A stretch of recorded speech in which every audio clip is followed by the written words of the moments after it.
Shabbat Shalom to everybody in SW3 and beyond. This week's Sidra Vaera begins with the 7 plagues of the 10 plagues, and next week, the next 3 plagues, to culminate in the firstborn being killed and the Jews ultimately leaving Egypt into the wilderness, into the Red Sea, into freedom. But if we take a step back and look at last week's Sidra Shemot, where Pharaoh is warned that the Jewish leader will come from the Jewish people as a young baby boy born into the Jewish people. He instructs the 2 midwives, Yocheved and Miriam, Moshe's mother and sister, to find out in the Jewish camp who is pregnant, and if any young Jewish girl is born, they can live, and the Jewish boys who are born, they need to be thrown into the Nile and drowned.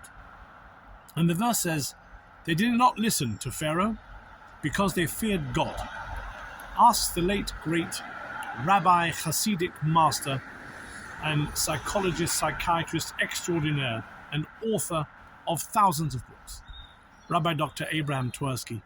He says, that's not a reason why. The verse should have said they did not listen to Pharaoh, for it was the wrong thing to do, for it was cruel, any of these things. And he answers something so brilliant. They didn't do it because God said so. As Chief Rabbi Lord Sachs said, Mount Sinai just made ethics into law. Don't kill because God said so. Don't steal because God said so. Don't lie because God said so.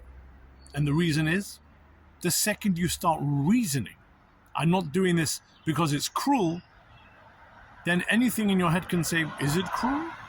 Really? Let's discuss this, let's understand it.